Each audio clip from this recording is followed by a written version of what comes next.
Você que tem o sonho de criar um programa de rádio, podcast, fale com a nossa equipe e venha realizar o seu sonho aqui na Is Rádio e Podcast. Inscreva-se no nosso canal no YouTube e siga também as nossas redes sociais, Facebook e Instagram. Ative as notificações, curta, comente e compartilhe nossa programação.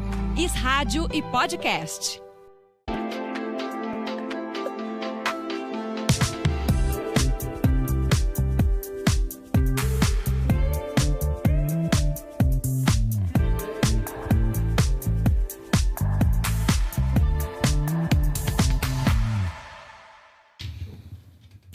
Olá, muito boa noite. Sejam todos bem-vindos a mais um episódio do podcast Momento Imobiliário. Eu sou Maurício Pegoraro, corretor de imóveis, e este é o podcast Momento Imobiliário. Toda sexta-feira, a partir das 19h30, aqui na IS Rádio Podcast, abordamos os temas dos mais variados assuntos dentro desse universo que é o mercado imobiliário. E hoje vamos trazer um assunto muito importante: gerenciamento de obra na construção da casa dos seus sonhos. Por isso eu convido você, compartilhe esse link, manda lá para o teu noivo, para a tua noiva, manda lá para o maridão que fala que não tem como construir uma casa, que ele não sabe por onde começar. Hoje você vai ter dicas super importantes com um convidado muito especial. Então nós não podemos ficar de fora. E também falo também, tá? Aquele cunhado, aquele primo que tá na tua casa, que falou que ia ficar algumas semanas, já fazem 5 anos, e ele não sabe como construir a casa. Chegou o grande dia, é hoje o dia da vitória. Fala para ele, olha, assiste lá o podcast, vai ter dicas especiais com um especialista de como gerenciar uma construção desde o alicerce até o acabamento. Todas as sextas-feiras eu convido profissionais dentro desta área no mercado imobiliário. E hoje não pode ser diferente. Estou aqui na companhia do Lucas Silva, técnico em construção civil, formado pela Unicamp e corretor de imóveis. Muito boa noite, Lucas. Como é que você está, Maurício? Boa noite. Obrigado pelo convite. É uma satisfação poder esclarecer algumas dúvidas que o pessoal tem, esclarecer um pouco como é que funciona essa parte de gerenciamento de obra, né? E mostrar as vantagens que isso traz para o consumidor final, para o investidor. Vai ser uma honra poder compartilhar com vocês um pouco desse conhecimento que a gente adquiriu aí ao longo dos 10 anos trabalhando com isso. 10 anos? 10 maravilha, anos, né? Que bacana. Olha só, então corra lá, compartilhe, bata lá o dedinho no aviãozinho, manda pro tio, manda pro irmão, põe lá no grupo da família, no grupo do condomínio, pessoas ali que querem conhecer mais. Às vezes a pessoa tem o terreno, e aí, o que eu faço? Como eu inicio a obra? Hoje temos um especialista que vai nos orientar e dar dicas de gerenciamento de obra. Mas antes, eu quero ouvir um pouco de você, Lucas. Como você começou, qual foi o seu início dentro da construção civil? Bom, Maurício, eu comecei em 2011, entre 2011 e 2012. Fiz o curso técnico na Unicamp. Não tinha influência de pai, de família nenhuma. Ah, é? Uma coisa foi conversando ali com o pessoal, viu a área que estava em evidência e entrei. Né? Entrei, fiz. No primeiro ano já comecei a estagiar numa construtora residencial. Construtora que fazia bastante casa de médio e alto padrão na cidade de Limeira. Bacana. Então, já ingressei em 2012 e trabalhei na parte de gestão de obra durante 5 anos, né, nessa construtora. Casas de médio, baixo e alto padrão. Então, a gente executou bastante coisa aí nesse período. E depois a gente foi para a parte de orçamento de obra e a parte comercial, né? Então, foi aí que acabou adentrando no mercado imobiliário. Daí você acaba tendo contato com outros profissionais da área, arquiteto, corretor, e entendendo um pouco mais sobre o mercado imobiliário. Bacana. Bom, eu entendo muito pouco sobre construção civil, Lucas. Então tem que ter um pouquinho de paciência comigo hoje, a gente vai esclarecendo tudo, e o público que está em casa também deve ter muitas dúvidas, e nós vamos começar. Lucas, existem alguns modelos de contratação hoje dentro da construção civil. É dividido. Tem alguns modelos que a pessoa pode contratar para construir uma casa. Quais são esses modelos? Você pode comentar? Claro. Existem basicamente 3 modelos que são os mais usuais. Né? Desde o fornecimento só de mão de obra, que a gente chama de empreitada, né? Onde o cliente ele contrata a equipe para estar executando, ou toda a obra, fornecendo só a mão de obra, ou por partes. Então, ele não precisa contratar o empreiteiro ou a construtora para executar todo o projeto. Ele pode estar contratando por partes.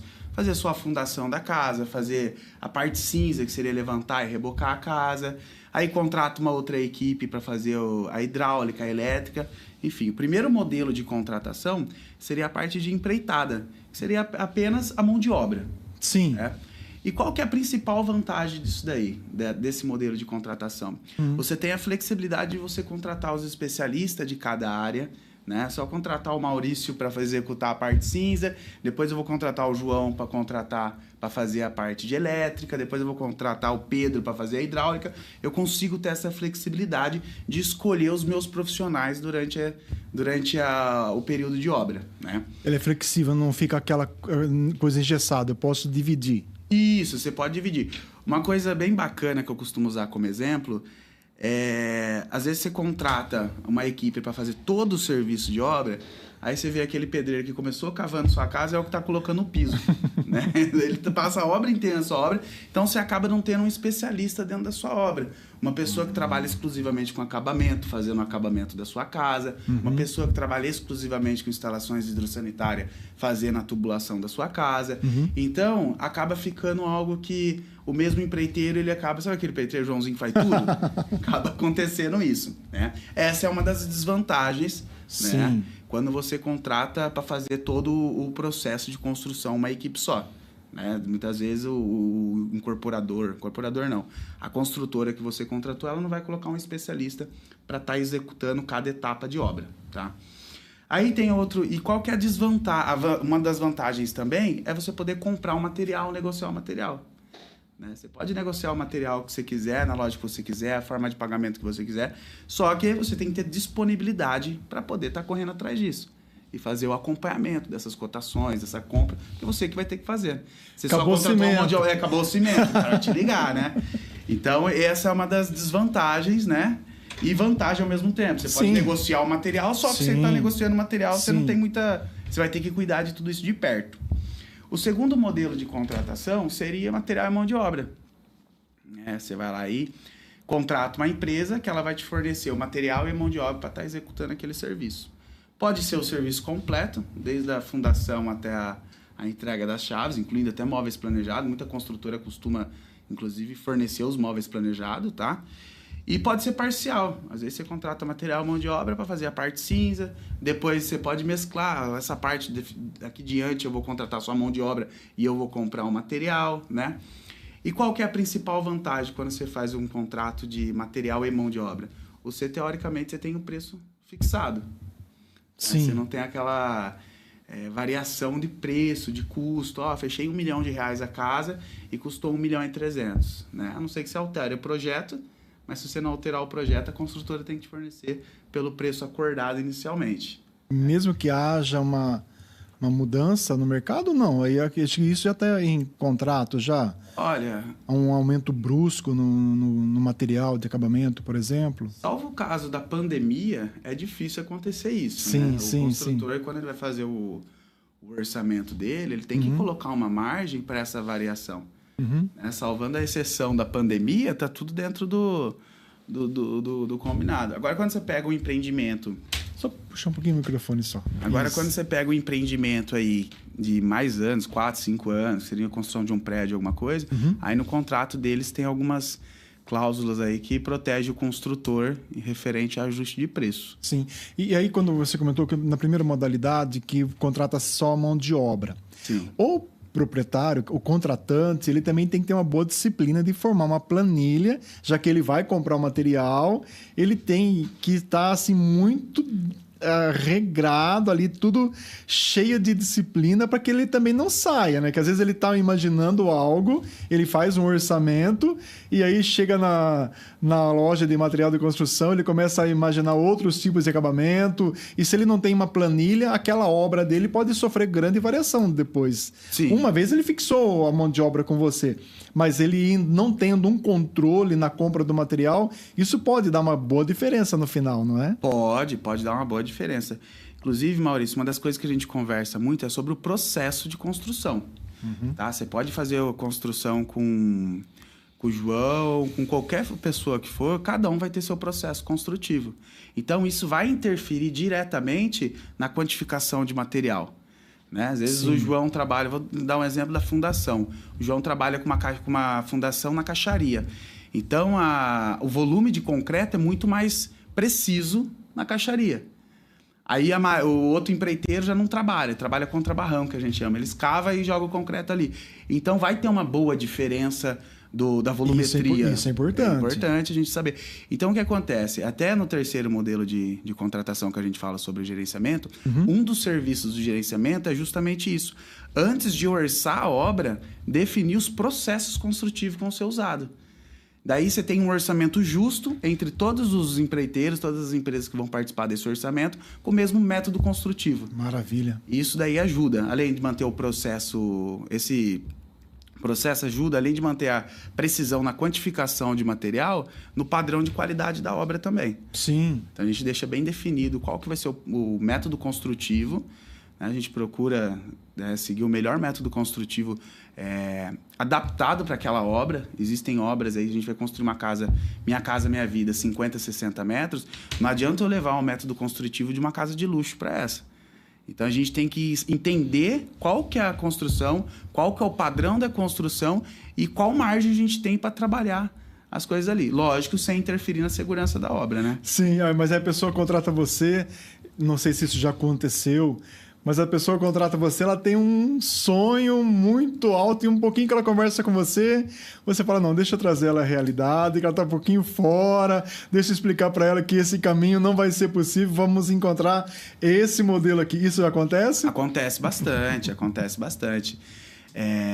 Durante a gente faz até um briefing, uma conversa inicial, para entender o que ele espera dessa construção. Né?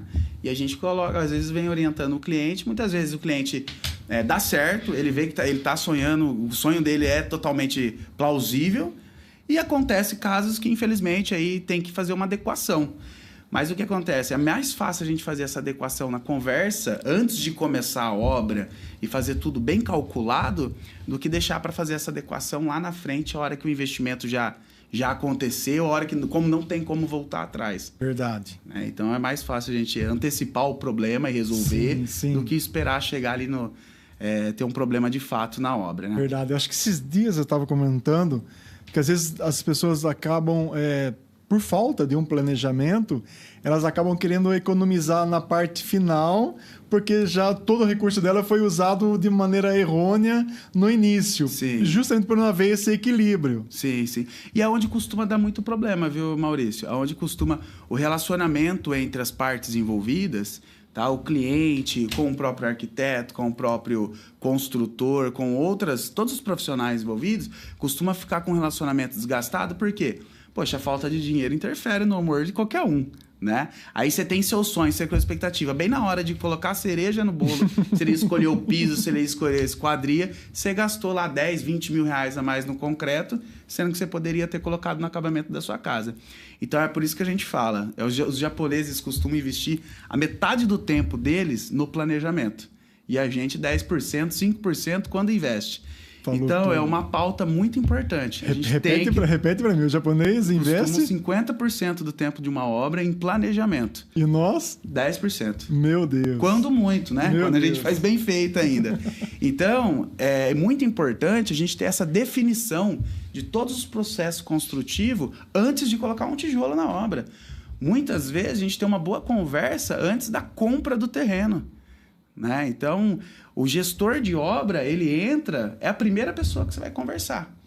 É a primeira pessoa que você vai conversar, verdade, inclusive antes do arquiteto. Verdade. A escolha do terreno tem tudo a ver, Lucas. Sim, verdade. Com certeza. Vamos imaginar assim, tem lotes que a gente tem uma topografia Sim. que você vai gastar ali 3 vezes o valor da fundação para poder adequar a topografia ao seu projeto. Né? Tem lotes que, se você não souber escolher, vai inviabilizar a execução do seu projeto de sonhos. Poxa, eu queria uma piscina na frente da casa.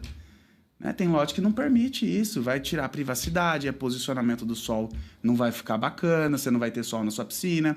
Às vezes, você escolheu o lote errado, a sua sacada fica de frente com a sacada do seu vizinho. Sim. Então, tem todos esses macetes, né? Antes de começar a obra, que é bom a gente olhar para que lá na frente isso daí não seja um ponto de frustração para o cliente. E olha só, hein? Só estamos no início só. Dá para você entender o grau de importância que é esse podcast. Eu quero mandar um alô aqui ao Paulinho do Cinecol, ao Johnny José de Sá, a Cultura, a Fê Comerciários, a Márcia Pegoraro, Muito obrigado pelo apoio de vocês. Fiquem aqui conosco que só está começando. Lucas, talvez acho que eu tenha cortado um pouco você. Você me comentou três modelos para contratação. Então, vamos recapitular as duas primeiras que você comentou? Para ficar bem simples, só mão de obra. Só mão de obra. Material e mão de obra. Material e mão de obra. E gerenciamento de obras. Gerenciamento de obras. O gerenciamento de obra, ele consiste... Esse, para mim, eu acredito que seja... Acredito não, é o melhor modelo de contrato, tanto para o cliente quanto para o construtor. Sim. Por quê? Basicamente, é você oferecer para o seu cliente uma obra a preço de custo, tá? Cobrando só a taxa administrativa. Então, todo o custo que o cliente tem é o mesmo que a construtora teria. Só que tem um número que eu vou trazer aqui, talvez algumas pessoas não vão gostar. O BDI médio, o que seria o BDI? Seria o benefício e despesa indireta de uma obra. Basicamente, seria o lucro dessa construtora. Gira em torno de 25%, 35%. Tá? Então, toda construtora costuma usar um custo aí de benefício de 25% a 35%. E a taxa administrativa de um gerenciamento de obra é 15%, 20% da obra.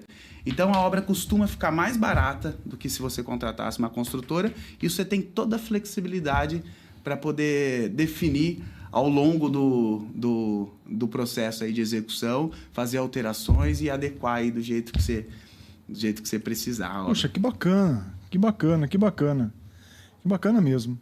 Então, há uma diferença aí de pelo menos, no mínimo, 10%. Sim, sim. No mínimo, já começa com 10% abaixo do custo total e ele contratando um gerenciamento de obras. Se ele fosse contratar uma construtora, sim, ele consegue economizar através do modelo de contrato por gerenciamento de obra. E também a pessoa pode falar, mas então e se eu não precisar contratar um gerenciamento de obras? Aí ele corre o risco de ter um prejuízo maior ainda. Nem é prejuízo, porque é um investimento que você tem contratando um gerenciamento de obras. Nós vamos falar isso hoje. A economia que vai trazer de você ter um profissional do seu lado acompanhando a tua obra do início ao fim. Mais do que isso, né? Projetando e mostrando para você qual é o caminho. Lucas, por favor, sobre o gerenciamento de obras, quais as etapas assim que são necessárias eu contar com um gestor de obras? Bom, Maurício, foi que nem eu falei para você. Desde a definição da compra do lote, tá, até a entrega das chaves.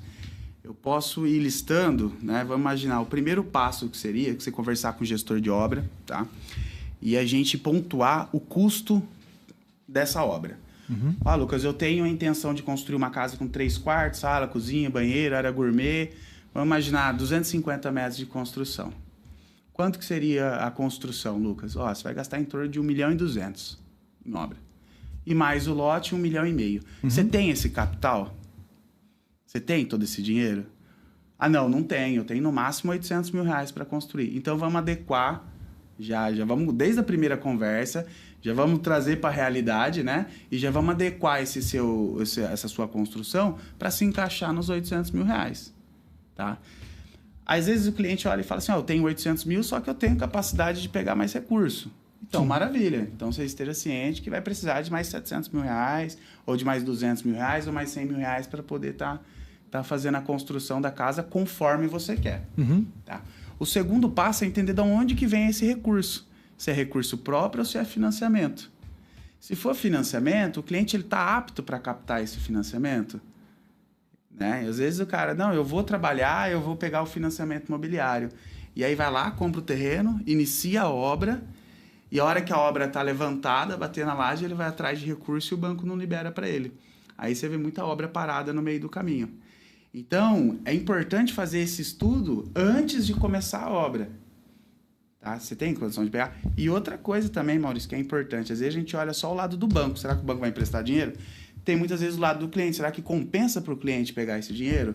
Às vezes a taxa não faz sentido para o cliente. Lucas, eu vou pegar 200 mil reais do banco, só que eu vou pagar tanto de parcela que para mim não é viável. Eu prefiro esperar um pouco mais, juntar esse recurso e depois trabalhar com recurso próprio. Ou eu construo até onde meu dinheiro der, depois eu paraliso a obra e finalizo assim que eu pegar conseguir recolher o resto dos recursos, né? E até uma parábola bíblica, né? Jesus mesmo diz, né? Quando você for construir uma casa, senta, faz o cálculo para saber se você tem condição de concluir ela. Exatamente, porque vira um problema proporcional ao seu investimento, né? Jesus já me avisou. E aí mesmo ele fala, ó, vai ter uma guerra contra um reino, calcula se o exército que você tem é compatível com o exército que tá vindo contra você, senão você faz a paz antes. Exatamente. Nem começa a guerra. Exatamente. E é o que a gente conversou sobre os japoneses agora de pouco até. Exato. Você fazer o planejamento antes. Exato. Né? Então, e essa questão de você falar que às vezes nem consegue pegar o recurso ali no meio, isso acaba um grande desapontamento para a família em si. Exatamente, porque não vai só... que a gente brinca, não vai só do nome limpo. Existe outras coisas. Existe relacionamento com o banco. Existe vários outros fatores que o banco analisa.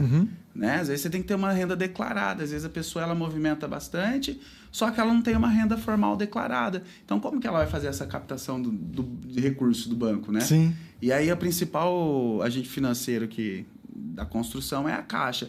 A Caixa tem que ser tudo formal. Né? O Elerite, imposto de renda. Então, se você não tiver isso, não adianta. Você não vai conseguir pegar, né? Então, mas Lucas, a minha casa está como garantia. O banco não quer seu imóvel. Ele quer que você pague as parcelas. Então, você tem que garantir a capacidade para você poder estar pagando as parcelas. Verdade, né? verdade. Então, o primeiro passo é definir qual que é a construção da pessoa, quanto vai custar isso e se ela tem condição de seguir com essa construção. Verdade. Vou imaginar que deu tudo certo. O segundo passo seria contratar o arquiteto, né? O projetista. Mesmo com o gestor. Eu estou contratando o gestor, eu sei. Só que daí o gestor ele vai te orientar para o arquiteto compatível com o tipo de projeto que você quer. Porque tem arquiteto especialista numa casa mais neoclássica, tem arquiteto especialista numa casa mais contemporânea, tem perfis de arquitetos, né? Então, o gestor de obra, como ele já vem com essa bagagem, executando diversos projetos de diversos arquitetos, ele consegue te orientar quais são os arquitetos do mercado que vai conseguir te atender no perfil de projeto que você está precisando. Sem dúvida. E aí é muito importante o arquiteto nessa parte, porque o arquiteto vai ajudar você no próximo passo, que é na escolha e definição do terreno. Porque ele vai fazer um briefing com você. Que tipo de obra você quer, Maurício? É sobrado? É terra? Você quer piscina? Você não quer piscina? Então vamos lá escolher seu terreno? Baseado nessas informações, a gente compra o terreno. Não é que a gente fala, vai lá comprar o terreno e depois projeta em cima. O ideal é, escolhe seu projetista, seu arquiteto de confiança, né? Seu gestor de obra também, porque não adianta nada você ter um baita de um projeto e ficar na gaveta, né? Então você tem que trazer toda essa realidade para colocar em cima da mesa. Sim. E aí o arquiteto com o gestor vão procurar os corretores, né? Capacitado, vai trazer as ofertas de terreno.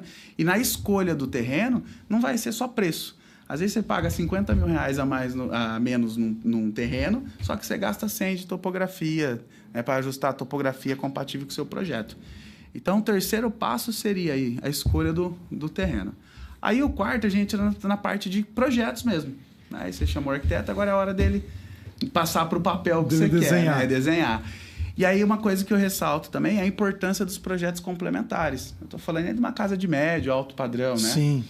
Seria projeto estrutural, arquitetônico, hidráulico. Você tem que pôr na cabeça. A precisão do seu orçamento tá no tanto de informação que você oferece para o seu gestor. O seu gestor vai te passar a importância de ter um projeto hidráulico, ter um projeto estrutural, ter um projeto elétrico, ter um projeto arquitetônico decente, porque com isso ele consegue fazer o quinto passo, que é a definição de custo da obra. Então, ali é definição e planejamento da obra. Então, ele vai listar para você todos os serviços que vão ser executados na obra e tudo que vai gastar na obra. E depois desse processo, ele faz a parte de acompanhamento. Então, ele vai acompanhando o físico e o financeiro da obra para ver se está tudo conforme está planejado, está saindo conforme planejado. E, se tiver alguma diferença, ele tem um tempo para fazer a manobra e ajustar dentro do seu orçamento que foi definido lá atrás. Não vai esperar a obra extrapolar o custo, extrapolar prazo para poder tomar uma decisão. O gestor, ele tem o processo na mão dele. Ele tem o processo na mão dele. Ele tem o controle ali, ele pode parar e evitar uma série de problemas futuros. Uma série de problemas futuros. E é muito interessante o gestor, o Maurício, porque eles são os olhos do dono na obra. Exato. Ele está ali para defender o interesse do dono na obra. Né? Então, ele não vai. Como ele tem a experiência, é difícil, em certas situações, fornecedor acabar manipulando ele, porque ele já vem com essa bagagem. Ao contrário do dono, às vezes o cara trabalha com usinagem. Ele está construindo, uma que ele não pode parar as obrigações dele. Sim, ele foi buscar recurso para poder tocar a obra. Exatamente. Alguém tem que olhar. Ele tem que trabalhar também, né? Exato. Entendeu? Ele tem que ganhar esse dinheiro. Ele está lá justamente buscando recurso para que o sonho dele viabilize. Né? Então, ter esse gestor dentro da obra é como se você tivesse os seus olhos dentro da obra, uma pessoa totalmente ali para defender os seus interesses, né? Então, isso que é bacana ter esse gestor de obra. Perdão. Bom, Jeff Dri, Simone Pegoraro, Cultura Fê Comércio, muito obrigado, queridos, pelo apoio de vocês. Estou muito feliz mesmo, está tendo muitos comentários, tá bacana. Um abraço a todos. Abraço a todos, obrigado, queridos. Então, é muito importante ter o gestor de obra, tá? Eu acho que é o modelo de contrato mais eficiente hoje. Sim. Para o proprietário. Sim. Tá? E ele paga o preço de custo da obra, então tudo que for negociado... Ô, Lucas, que nem eu converso com o pessoal, Maurício, nós temos esses 3 fornecedores, tá? Esse tem um custo menor, esse tem um prazo de entrega mais ágil, esse tem uma credibilidade maior no mercado. Então, a gente toma a decisão junto, não é o gestor de obra. E quando você for tomar essa decisão, você tem um respaldo de uma pessoa com experiência que trabalha com isso já passando para você. Ó, eu indico esse daqui. Bacana. Por mais que... Daí você coloca na ponta do lápis qual é o seu interesse. Ou é economia, ou é prazo, ou é a qualidade, né? Então, daí vai da negociação caso a caso aí. Isso é bacana, isso é muito bacana mesmo. Eu devo contratar um gerenciamento de obras sendo um investidor ou um construtor construindo para vender? Eu tenho um desejo, tá? Eu quero construir para vender. O gestor de obras, ele pode fazer parte desse projeto meu? É fundamental nesse processo, para quem é investidor, né? Tem investidores que ele só trabalha com isso. Ele constrói e vende, constrói e vende. Então, ele acaba se transformando no próprio gestor, das obras dele. Né? Exatamente. Agora, aquela pessoa que faz algumas obras ou já continua no trabalho dele, nas atividades normais dele, principalmente essa pessoa, sim, é fundamental que ele tenha um gestor. Por quê? Não é só o trabalho do dia a dia, tá? Da gestão de obra. É o que vem antes. É a definição de custo. Quando você pega um gestor com uma experiência no mercado imobiliário, ele traz para você, inclusive, qual que é a necessidade do mercado. Você trabalha com isso daí há bastante tempo, você vai saber. Existem certos condomínios em Limeira que não dá para a gente fazer uma casa de 3 milhões. E existem certos condomínios em Limeira que não dá para a gente colocar um projeto de 1 milhão. Verdade. Então, quando você pega um gestor de obra que tem essa bagagem no mercado imobiliário, ele te orienta, inclusive, não só a obra, mas o empreendimento como um todo, a incorporação. Né? Ele entende também algumas coisas. Por exemplo, poxa, eu não posso colocar esse piso numa casa desse padrão. Ou eu não posso desculpa até o termo, colocar o colar de pérola em porco. Eu não vou gastar tanto nessa obra que eu não vou ter retorno lá na frente. Verdade. Então, essa sensibilidade aí é muito importante, inclusive para o investidor, né? Uma vez eu fui visitar uma casa num condomínio é um condomínio da moda aqui em Limeira. Eu fui visitar uma casa para avaliar para venda e eu comecei a notar os acabamentos da casa, Lucas. A casa, ela pedia um porcelanato, ela pedia com aquele rejunte bem próximo. Sim.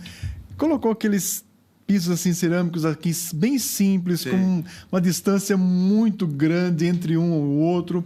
No banheiro não tinha ponto de água para ducha higiênica no vaso sanitário. Não estava compatível. Não estava compatível. A casa não estava à altura do condomínio, ela estava. É como assim, vários pontos de umidade subindo do alicerce da casa. Eu falei, poxa, ele construiu para vender. Mas com certeza não foi bem orientado, porque ficou virando patinho feio do condomínio. Ficou. E às vezes acaba acontecendo isso. Uma casa que ela fica marcada, como você falou, não está o condomínio, ele é automaticamente como que ele exige um tipo de acabamento para ser padrão daquele condomínio. E se eu peco nisso, se eu não olho esse detalhe, a minha casa vai ser colocada de escanteio, todo mundo vai querer as outras casas, menos aquela que eu contratei, menos daquela que eu construí, porque eu não segui o que aquele condomínio pedia, né? O investidor, Maurício, o que é um bom investimento? É o retorno que você tem, né? Com o prazo que você tem também. Exato. Né? Então, uma casa dessa, muitas vezes, até traz um retorno interessante, se falar só em montante, em dinheiro, só que num prazo muito longo. Muito longo. Por quê? Você tem outras ofertas no mercado muito melhor, né? Muitos melhores que essa daí. E aí o pessoal vai optar por essas ofertas e vai acabar deixando essa de lado. Ou, para ele vender rápido, ele tem que reduzir o custo da obra. Mas isso a gente vê naquele negócio de planejamento que a gente conversou no começo. Muito possivelmente, extrapolou o custo que ele tinha colocado. Foi o que deu para perceber. Aí o que sente é no acabamento. Problema de infiltração é falta de processo. Você tem que ter alguém na obra, cuidando da obra diariamente e relatando isso, tirando foto, fotografando. Eu até costumo dizer que se você for comprar um carro, você pega manual do proprietário. O carro custa R$100 mil. Você quer chave reserva, você quer histórico de manutenção, você quer diversas coisas que garantem a qualidade, né, daquele carro. Verdade. Você vai comprar uma casa de R$1,5 milhão, você não pede nada. Você só entra para casa e está tudo certo. Então, esse processo de gerenciamento vem registrando tudo, tirando todas as fotos, fazendo todos os relatórios, mostrando que a fundação foi bem impermeabilizada. Verdade. Teve um projeto estrutural, confirmando que o projeto foi executado, né? Trazendo notas fiscais da qualidade dos materiais que foram empregados, né? Então, tudo isso gera credibilidade para na hora que você for vender, você falar assim, ó, tá aqui. É um empreendimento de R$1,5 milhão, R$1 milhão, que seja de R$300 mil.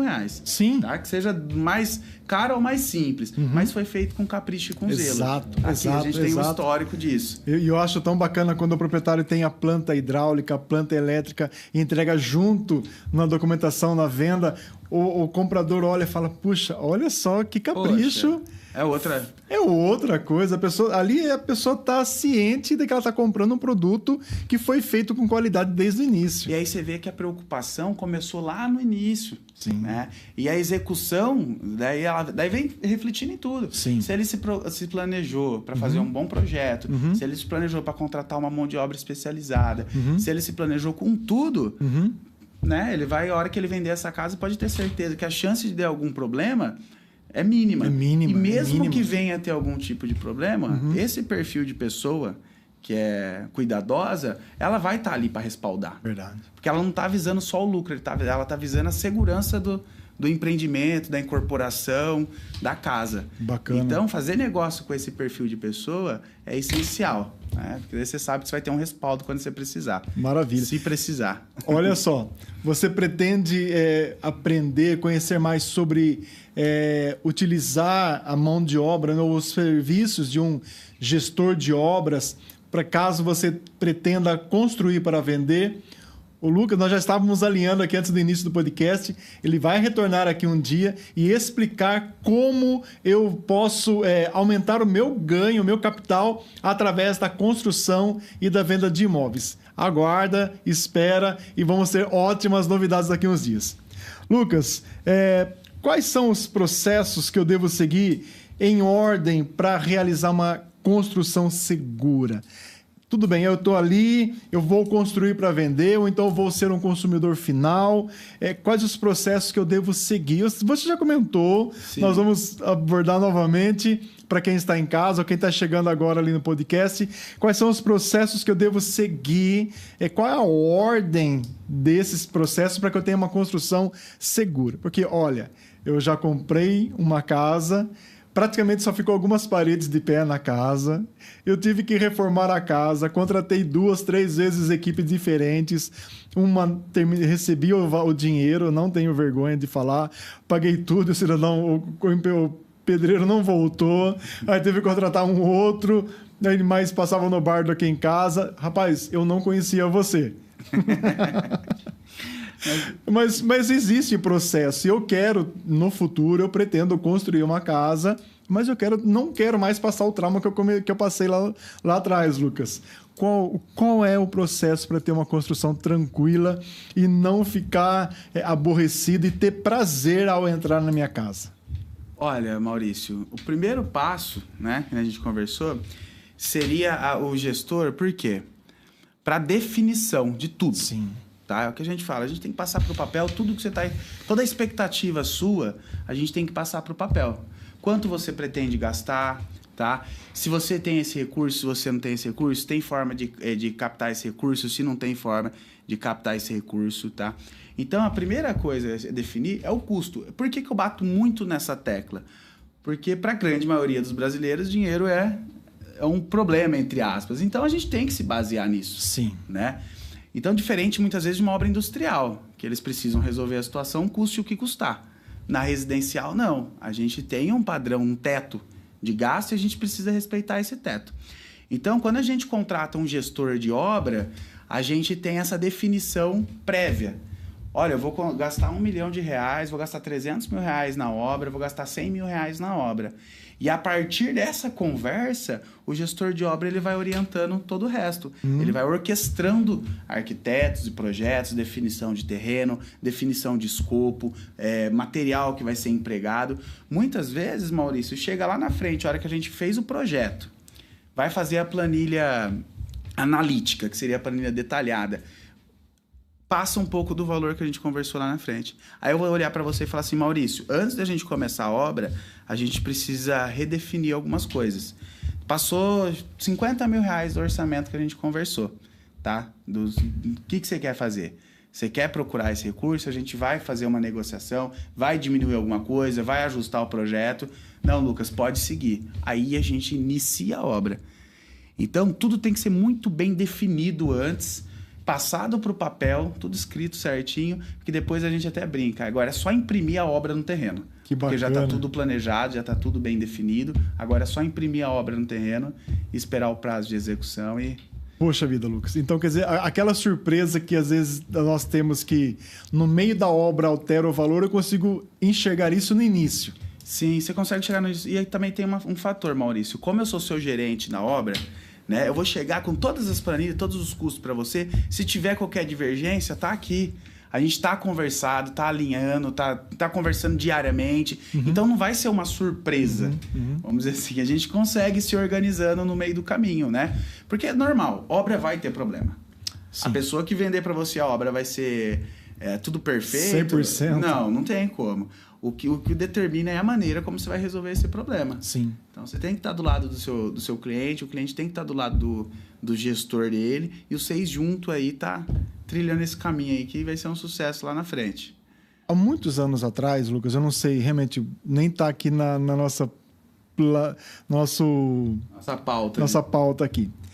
Havia um estudo de que pelo menos 1/3 do material em uma construção era perdido. Comprava-se lá 3 sacos de cimento e acreditava-se, ou tinha um levantamento, de que pelo menos um saco de cimento era desperdiçado na obra. Eu sei que hoje a tecnologia, o avanço, isso deve ter reduzido muito. E eu acredito que com o auxílio de um gestor, a perda de material, se é que ela existe, ela é muito abaixo do que era antigamente. Estou certo? Sim, está certo. Era essa média? 1/3 do material era perdido? Olha, varia muito de obra para obra, né? Isso estou falando no assim, mercado nacional. Isso estou falando assim, daquele pedreiro que não ia de segunda-feira e que de sexta-feira ia embora depois do almoço. Mas eu estou falando assim que não tinha um cálculo, mas acreditava-se que pelo menos 1/3 do material era perdido. Olha, às vezes não é nem o material que vai para caçamba só, tá? A gente tem que levantar uma parede com prumo vai fazer um reboco de 2 centímetros, tá? Aí você vai na obra, tem um reboco de 5 para consertar a falta de prumo. Eu tiro a diferença no reboco. Então, esse material é um material perdido, porque ele não precisava ter sido utilizado. Verdade. Então, esse 1/3 pode até ser maior, muitas vezes, pela falta de acompanhamento e gestão da obra. Verdade. Outro tem bastante perda de material é na falta de projeto. Por exemplo, você vai fazer um projeto estrutural. Sim. Nossa, Lucas, você não tem projeto estrutural, você vai executar como? Você vai hiperdimensionar a sua estrutura. Sim. Você trazer a segurança para casa, né? Para construção. Então, você usa um material que não precisava ter sido usado. Às vezes, 4 barras de ferro daria para estar fazendo aquela estrutura e você usou 8 com receio de ter algum problema na frente. Então, o projeto gera essa economia para o cliente no final. Verdade. Né? Recentemente, eu estou construindo uma casa ali para vender num ponto aí da cidade, num bairro da cidade. E na casa vizinha minha, eu vi o pessoal subindo uma viga lá com um guindaste. Olhei assim e falei, nossa, mas o que vai subir em cima dessa casa aí, né? Casa térrea. Casa térrea. Casa térrea, né? E os caras colocando uma viga com guindaste. Que é bunker, alguma não sei, fortaleza? Não entendi. Uma viga com 80 de... O cara tá se preparando para o apocalipse, será? Você entendeu? E não tinha nem apoio de laje. Aí foi que eu fiquei mais impressionado ainda. Eu falei, então é um erro grotesco, né? Sim. Aí até depois eu tive a oportunidade de arrumar uma amizade com o dono lá. E a gente conversou e falou, então, identifiquei isso depois. Me pediram a viga, eu contratei, fiz a cotação de material, mandei, mas eu nem me entendi o porquê que era. Na hora que eu cheguei, eu vi a viga posicionada, já foi tarde demais. Né? O rapaz só pediu para mim o guindaste, eu mandei e tava tudo certo na minha cabeça. Então, você vê como a falta de planejamento, de organização, de ter uma pessoa na obra, de entender o que acontece no dia a dia da obra, cuidando dos seus interesses na obra é importante.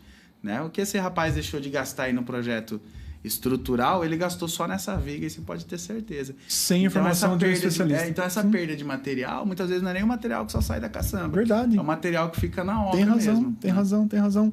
Por falta da orientação de um gestor. Exatamente. Verdade. Do acompanhamento, da fiscalização. Poxa, prumo, né? É lógico que o gestor da obra, ele, muitas vezes, ele não chega colocando prumo em cada parede. Vamos ser bem sinceros, na prática, né? Só que o gestor da obra, ele já qualifica a mão de obra para colocar. Exato. Ali.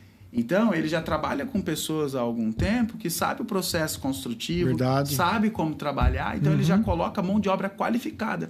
Porque não adianta eu falar assim, eu vou ser o gestor de obra da sua obra e eu vou contratar aquele empreiteiro, o mais barato, o Joãozinho Joãozinho da Belina. Sim. Lá, né? Cara, não adianta. Eu não vou conseguir corrigir se o cara quer fazer errado. Né? A gente tem que trabalhar com toda a equipe alinhada, com o mesmo pensamento. Fazer uma obra de qualidade, fazer uma obra segura, pensar nos insumos que vai acarretar custo. Né? Eu até costumo brincar com meus pedreiros que eles nunca sabem se eu pago material, o meu cliente ou ninguém. Por quê? Eles têm na cabeça deles, é o outro que está pagando. E eles acabam ficando mais frouxos para isso. Então, toda obra minha, às vezes eu construo para vender, às vezes eu construo para consumidor final, às vezes eu construo fornecer o material, às vezes é gerenciamento, eu nem abro o jogo. Mantenho o mesmo padrão de conversa, Perfeito. Economia, vamos trabalhar tudo certinho, você entendeu? Para não deixar eles frouxos aí, para não gerar esse prejuízo na compra do material. Bom, tudo que eu estou vendo aqui, para nós termos uma construção tranquila e não ter briga com a patroa, contrate um gestor. O gestor de obra é fundamental para a sua obra. É verdade. E olha, você que está aí nos acompanhando, você sabe, você já deve ter visto ou ter passado pela experiência da construção. Às vezes tem pessoas que estão até traumatizadas, a pessoa fala, nunca mais vou construir. Mas tudo como o Lucas tem falado muito bem. Eu confio e gosto muito de princípios espirituais, Lucas. Sim. E o processo... A melhor forma de eu ter um final bom é eu zelando pelo início. A Bíblia mesmo fala, né? Eu não devo desprezar o início, os pequenos começos. Exatamente. Se eu faço bom uso do começo, eu não vou ter que me preocupar muito com o final. E o processo de uma construção é perfeito. A gente vai poder usar princípios espirituais na construção de uma casa até amanhã, vai longe. Mas é perfeito, é exatamente isso. Mas, Lucas, olha só. Nós vamos falar na próxima vinda sua aqui, mais na questão da construção, como uma forma de eu alavancar meus ganhos. Mas a pessoa está lá em casa hoje, ela fala, tá, maravilha, eu preciso construir. Como que eu vou captar recurso para esta construção? Como que eu consigo levantar para essa construção própria? Tá? Eu quero construir para mim e eu preciso... de recurso. Existe forma de eu levantar esse capital? Como que o mercado trabalha hoje? Quais são as portas, as ofertas que o mercado me dá para eu levantar, para que eu não tenha que ter a necessidade de ter esse dinheiro todo montante na hora? Eu consigo levantar esse capital, Lucas? Consegue. Você consegue levantar o capital tanto para construção quanto para aquisição de terreno. Aí existem algumas modalidades dentro dos bancos, né? Que é ou terreno e construção, aquisição de terreno mais construção, ou só a construção. E também existe a modalidade para você finalizar uma obra. Às vezes você está com uma obra inacabada, né? E aí você consegue fazer a captação do recurso para poder estar finalizando essa obra. E aí tem o Banco Caixa Econômica, se eu não me engano, Santander também faz o financiamento para a conclusão de obra. Então aí você tem que procurar o banco adequado, mas existe sim a captação do recurso, tanto para construir quanto para fazer a aquisição do terreno junto com a construção. Vamos supor, a pessoa ela começou a construção, ela tem o terreno, ela iniciou a obra, levantou a parede e depois ela simplesmente parou, cansou ou mudou-se os planos e passou-se algum tempo e ela quer retomar isso. E lá no início ela não fez o uso de um gestor, mas agora ela está com uma necessidade, ela tem condição de captar recurso e ela quer concluir essa obra. Cabe um gestor de obras nessa altura do campeonato? A partir desse estágio? A partir desse estágio, para que você possa sentar com ela, orientar ela e acalmar ela, falar, não, tem jeito, vamos concluir isso da melhor forma possível. Cabe, a pessoa está nos assistindo em casa agora, ou ela vai ter acesso a esse conteúdo, eu preciso concluir a minha obra, eu está lá parada, ele não deve mais nada, o terreno é dele, a construção até onde ele conseguiu chegar é dele, então ele consegue levantar recurso em financiamento, acho que ele consegue até 70% da obra inacabada, consegue entrar no terreno em construção em alguns bancos, não sei se isso continua ainda, mas ela consegue contratar um gestor para orientar ela nesse final? Consegue sim. Inclusive, o gestor pode trabalhar daquele ponto em diante, né? Isso.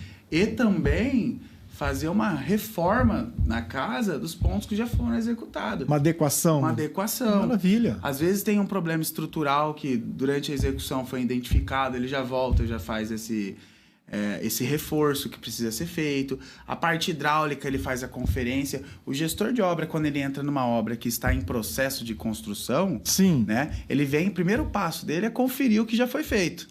Né? Trabalhar como que foi feita a impermeabilização dessa construção, fazer os testes na hidráulica, elétrica, enfim. Ele pode entrar a qualquer momento da obra e auxiliar tanto na execução da construção quanto na captação do recurso.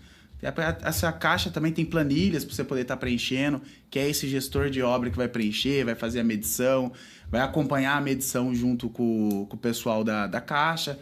Então, dá sim para trabalhar a partir do momento que a obra estiver ali, já independente do estágio da obra, dá para iniciar o trabalho do gestor de obra. Maravilha. Rapaz, tá acontecendo. Hoje tem uma lista enorme aqui. Designer Guilherme está nos acompanhando, Nardine Júnior, Johnny, Ramon, Matheus Dias, um abraço, Matheus, Gabi, Zanerato, Patrícia, Silvânia, Malu, Cabral, Larissa, Fernanda, Rafael, Henrique. Poxa vida. Um abraço a todos. Abraço a todos. João Vitor, Evandro, um abraço a todos, queridos. Muito obrigado. Paulo Barbosa, olha, muita gente. Rafa, Henrique, Andresa, muito obrigado mesmo. A Juliana, muito obrigado, queridos. Grande satisfação em tê-los aqui conosco. Muito obrigado mesmo. Obrigado pelo apoio, viu, gente? Isso, gente. Maravilha, é isso daí. Esse é um podcast Momento Imobiliário. Vai sair muitas obras aqui pela quantidade de gente que está nos assistindo. Espero, né? Vai ter muita contratação aqui. Vai sim. Lucas, eu preciso ter terreno próprio para construção? Você comentou que eu consigo ter o terreno em construção. Mas é necessário para a contratação do seu trabalho, não há necessidade de eu ter o terreno.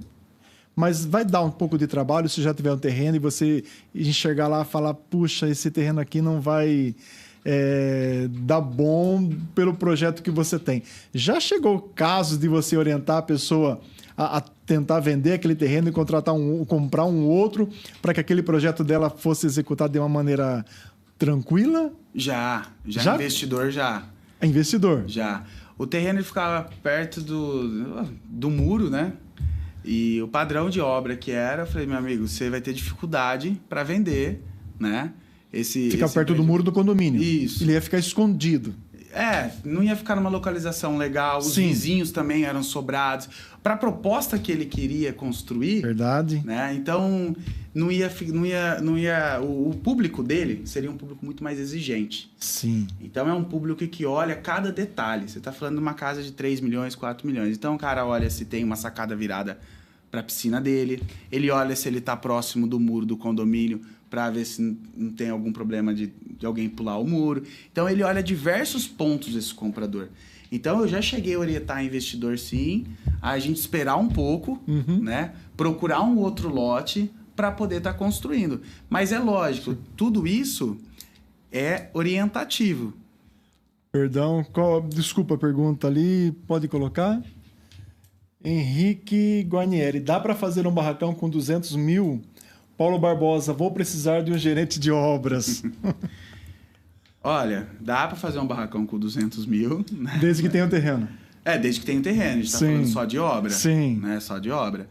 E é trabalhar o perfil do barracão, né? Sim. Não dá para fazer um barracão com perfis comerciais, piso, porcelanato, essas coisas, mas dá para fazer um barracão com perfil industrial. É isso aí. Né? Uma oficina, alguma coisa para estoque, né? Dá para fazer sim. Bacana. Então, só para voltando lá. Então, você já chegou o momento de você orientar a pessoa a substituir, a trocar o terreno para que aquele projeto dela fosse executado. Exatamente. Com a intenção dela, que era construir para vender. Exato. Eu orientei fazer a troca do terreno, né? E agora tem gente que a gente orienta o cliente, né? E o cliente decide, coloca na balança e vai para ele, não, eu prefiro manter. Então, é que a gente fala, a gente orienta o cliente. Sim. Né? Desde que não interfira em segurança, toda a conversa é orientativa. Verdade. Né? Então, se ele quiser optar em construir naquele lote, se ele quiser comprar outro lote, aí ele fica à vontade. A gente está ali para abrir os olhos do cliente para a verdade. Verdade. Né? Então, a gente põe na mesa o que ele precisa, né? A nossa experiência, e fala, você vai ter esse problema e você vai ter esse ponto positivo. O que compensa para você? Aí eu dou minha opinião também. Eu falo assim, eu, na sua posição, na sua condição, eu faria isso. Aí, lógico, a decisão, a palavra final é do cliente, a gente respeita isso, desde que não interfira em segurança, a gente executa, né? O gestor de obras vai pegar o recurso do dono da obra e o sonho dele e tornar aquilo realidade. Exatamente. Só que também tem o processo de você fazer ali como que aquele time... Orquestrar aqui todo mundo ali. Projeto, terreno, construção, pós-obra. Perfeito. Seu terreno não está conversando com o projeto, alguém tem que ser substituído ali. Alguém tem que ser substituído. Perfeito. E a escolha do terreno, para mim, tá? Imaginando como incorporação. Sim. Né? Incorporação não é só construção de prédio, uma casa que você construiu para vender, é uma incorporação. Sim. É o ponto, a localização é uma coisa que nunca muda no imóvel. É verdade. Né? Então, a localização ela é fundamental. Sim. Se você construir um prédio excelente numa localização ruim, você nunca conserta aquilo. Sim. Às vezes você tem uma construção ruim num ponto excelente e é super valorizado. Então, a localização ela é super importante. A gente trabalha em cima disso de forma absurda, né? Para a gente poder encontrar a melhor localização para o investimento e para quem vai construir para morar. Uma vez uma pessoa me contratou para avaliar o imóvel dela, que ela está pretendendo vender. Eu fiz a avaliação, estudo de mercado. Eu não faço uma avaliação técnica. Para venda, eu só faço o estudo de mercado, que eu pego as amostras no bairro, que são similares ao imóvel dela, e chego no valor de venda. Sim. Eu apresentei para a pessoa ficou muito brava comigo. Não, mas minha casa, você não pode comparar minha casa com a... Olha, esse bairro onde a tua casa está construída, ela tem um teto de valor. Não vai vender mais do que o bairro aqui, ele tem um limite de preço. E às vezes a pessoa constrói uma casa de condomínio em um bairro e não vai conseguir levantar aquele valor na venda. Eu falei para a pessoa, tua casa deveria estar num condomínio. Ela foi construída com o mesmo acabamento de uma casa de um condomínio, foi construída em um bairro popular. O bairro tem um limite de preço, ele não vai sair disso. E aí faz todo sentido ter um gestor que orientaria essa pessoa, falar, olha, não invista todo o seu recurso. Quer dizer, daria para a pessoa construir uma casa mais assim, compatível com o bairro, e o que sobrasse ela compraria um terreno em outro lugar e construiria no futuro. Mas pela falta de um gestor, pela falta de um orientador, ela acabou colocando todo o recurso dela naquela casa e o bairro não comporta aquele valor. Faz sentido, uma né? situação bem... que acontece muito em apartamento isso. Sim. O apartamento é muito fácil você fazer a avaliação do apartamento. Até então, muitos bancos fazem avaliação remota. Né? Porque é padrão. Né? O apartamento não vai mudar muito. Aí o rapaz vai lá, compra um apartamento de 300 mil, e eu já vi acontecer, gastar 250 na obra. Sim. Né? Não sei nem como conseguiu, mas gastou consegue. 250. A minha esposa é design interiores. Consegue. Vai zero ali. Consegue. Abraço, Simone. Aí depois ele fala, não, meu apartamento vale 600, porque eu gastei 300 em obra aqui. Desculpa, você vai ter que pegar uma pessoa que queira muito o seu apartamento, não né? Mas é muito difícil isso acontecer. Aí já aconteceu também num bairro, uma reforma, a pessoa me procurar, olha, eu quero subir um sobrado aqui, isso, aquilo. Aí eu falei assim, viu, você tá ciente que você vai gastar aqui uns 400 mil reais nessa reforma? Louco, fica tudo isso? Falei, fica. E aí eu vou falar pra você, bater no olho assim, é capaz de chegar a mais, viu? Aí ele falou assim, mas eu tô com recurso, eu quero construir. Aí é aquela conversa que a gente tem. Senta, toma um café, come uma bolacha ali e vai conversar com o cliente. Sim. E eu falo, você vai gastar 400 mil reais nessa casa, né? Você não vai conseguir recuperar esse dinheiro quando você for vender. Né? Eu aconselho você, se você estiver pensando como investimento também, porque a gente nunca sabe o dia de amanhã. Exato. Às vezes a pessoa ela acha que eu não quero vender, Lucas, eu quero morrer passar o resto da minha vida aqui. Só que por uma necessidade da vida, você tem que vender a casa. As coisas mudam. Exatamente. Às vezes você precisa capitalizar para cuidar de um problema de saúde ou qualquer outra coisa. Você tem que ter um negócio que seja comercial. Verdade. Né? Então, eu falei assim, cara, não investe esse dinheiro aqui. Compra um outro terreno. Na época o terreno era bem mais barato, foi antes da pandemia. Né? Com esse dinheiro da compra do terreno, que vai sobrar da compra do terreno, e mais 200 mil reais que vai sobrar para você, você vai dar um bom arranque na sua obra, aí você vende esse imóvel que a gente está aqui hoje, que você reformaria, e conclui aquela obra. Aí você vai ter, sim, um imóvel que você vai ter um lucro imobiliário. Verdade. Naquilo ali. Porque às vezes é uma venda rápida, né? Ela vai capitalizar rápido. Precisa capitalizar rápido. Se Exato. você alocou seu dinheiro errado, você não vai recuperar o que você investiu. Verdade. Né? E voltando no assunto que a gente estava conversando, apartamento é muito comum. A pessoa investir um valor que nunca vai recuperar. Isso acontece muito. Sim. Total, porque dependendo do acabamento que você coloca, o mercado não vai consumir aquele acabamento. Não vai. Não importa o tipo de torneira que você comprou, importou não sei da onde, é de uma coleção italiana. Não paga. Não vai pagar. Às vezes o andar do seu apartamento manda mais no preço do seu apartamento do que o acabamento. A posição dele é sol da tarde, sol da manhã. Não adianta. Exatamente. Não adianta. Tem o limite. O condomínio tem o limite ali e não vai fugir daquilo. E um gestor de obra que tem essa experiência no mercado imobiliário consegue ter essa conversa franca com a pessoa e passar por números. Passar com números essa coisa, né? Antes de assinar o primeiro cheque. Exatamente, entendeu? Então é muito importante ter essa conversa bem franca, colocar tudo na ponta do lápis. E é aquilo, é orientativo. Se o cliente quiser seguir, né, o sonho dele, a gente está ali para realizar o sonho da pessoa. A gente só orienta ali porque que a gente acha que é melhor, né? Maravilha. Lucas, nós estamos começando a chegar ao final do nosso podcast. O tempo voou. Foi rápido, Foi rápido demais. Na sua opinião, Lucas, vale a pena construir ou comprar um imóvel pronto? Depende, Maurício. Essa é uma pergunta bem complexa, né? Existem imóveis prontos que não são bem avaliados e você pega a oportunidade no mercado? Sim. A gente até estava conversando sobre a avaliação, a complexidade que é uma avaliação, né? Então, existem imóveis que você compra abaixo do preço que seria para você construir. Sim. Então, um bom investidor, uma pessoa que está antenada no mercado imobiliário, ele consegue identificar essas situações, né? E agarrar elas, né?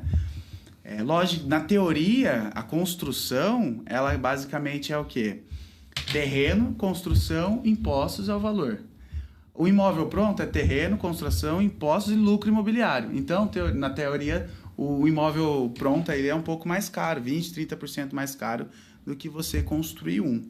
Só que você pega muitos imóveis com oportunidade. Tem um caso aí de leilão também. Então, é a experiência, é você analisar caso a caso, é você identificar as oportunidades. Na teoria, construir é mais barato, só que na prática, e eu vendo obra, né? Eu poderia estar falando outra coisa aqui, né? Mas na prática, se você analisar certinho, você consegue encontrar imóvel pronto, com preço bacana. E é muito legal você avaliar as características, se não tem patologia no imóvel, se esse imóvel não vai gerar para você custos futuros também. Sim. Então, às vezes o imóvel está com um preço bom, só que está com bastante patologia, essas coisas, e acaba gerando custos para você no futuro que você vai perder o seu lucro aí. Maravilha. Se a pessoa...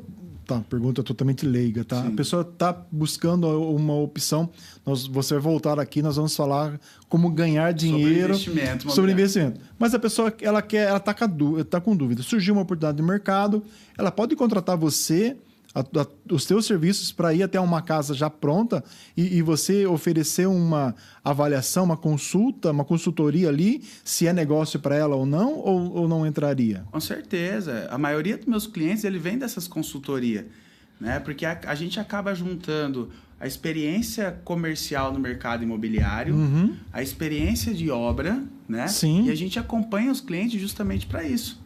Para avaliar se não tem patologia na obra, quanto custa para construir uma obra daquela. Então, quando a gente vai conversar com o cliente, a gente coloca, antes do cliente comprar uma casa comigo, né, que eu também tenho Cresce, sou corretor, a gente põe tudo na ponta do lápis. Você vai gastar, essa casa está 1.300.000, está pronta, a casa está em excelente estado, não tem patologia, e para construir a mesma casa, você vai gastar 1 milhão. Porém, tem o prazo de execução, tem tudo isso daí que você precisa respeitar. Aí o cliente faz a própria avaliação. Maravilha. Compensa eu comprar agora e investir R$200.000 a mais, R$300.000 a mais, ou compensa eu construir? Então, vai da necessidade do cliente. E até volta na pergunta anterior, vale a pena comprar pronto ou construir? Depende. Qual que é a sua necessidade hoje? Você já precisa morar? Então, vai atrás do imóvel pronto. Maravilha. Você quer economizar? Construa. Né? A não ser que você encontre uma oportunidade. Então, dá sim. É uma das coisas que a gente trabalha, né? O nosso forte aí é justamente isso. A gente acompanhar e assessorar o cliente nas visitas técnicas de imóvel justamente para isso. Quanto custa para construir, Lucas? Esse imóvel estão colocando como alto padrão. É alto padrão? Ou é uma maquiagem? Olha só. Né? Então, tem muita coisa que, é o puto imóvel num condomínio X, 5 milhões, só que o piso ali custa R$40 o metro. Então, a gente vai fazer essa avaliação, vai passar para o cliente, tem materiais empregados aqui que não condiz com o padrão do empreendimento. Perfeito. Então, aqui você gasta tanto para você fazer. Compensa para você construir ou compensa para você comprar pronto? Aí a decisão é do cliente. Maravilha. Bom, chegamos ao final, Lucas. Muito obrigado. Eu quero que você dê aí as suas considerações finais e se preparando para a nossa próxima entrevista. Maravilha. Fiquei contente de ter vindo, viu? Obrigado pelo convite. Foi bem esclarecedor aí algumas coisas. Espero ter contribuído muito com produtivo. Vocês aí. Foi muito produtivo a conversa. Quero agradecer aos investidores, pessoas que confiam no meu trabalho, né? Sabrina, Diergan. Tem um bom pessoal aí que a gente acaba... trabalhando e sempre estão apostando na gente. Quero agradecer a todos que acompanhou o podcast. Maravilha. Né? Deram apoio aí. E espero estar daqui uns dias aqui e conversar um pouco mais sobre investimento, aí, o retorno, sobre como fazer um investimento seguro na área do mercado imobiliário. Espero poder contribuir um pouco mais também. Com certeza, com certeza. Muito obrigado, Ramon. Deus abençoe. Obrigado a você que está aí em casa. Eu desejo a vocês uma ótima noite de sexta-feira e um excelente final de semana. Fiquem todos com Deus. Cuide-se, cuide da tua casa, curta esse final de semana e aguardo vocês para o próximo episódio do podcast Momento Imobiliário. Todos abraço, Deus abençoe e até mais! Você que tem o sonho de criar um programa de rádio, podcast, fale com a nossa equipe e venha realizar o seu sonho aqui na Is Rádio e Podcast. Inscreva-se no nosso canal no YouTube e siga também as nossas redes sociais, Facebook e Instagram. Ative as notificações, curta, comente e compartilhe nossa programação.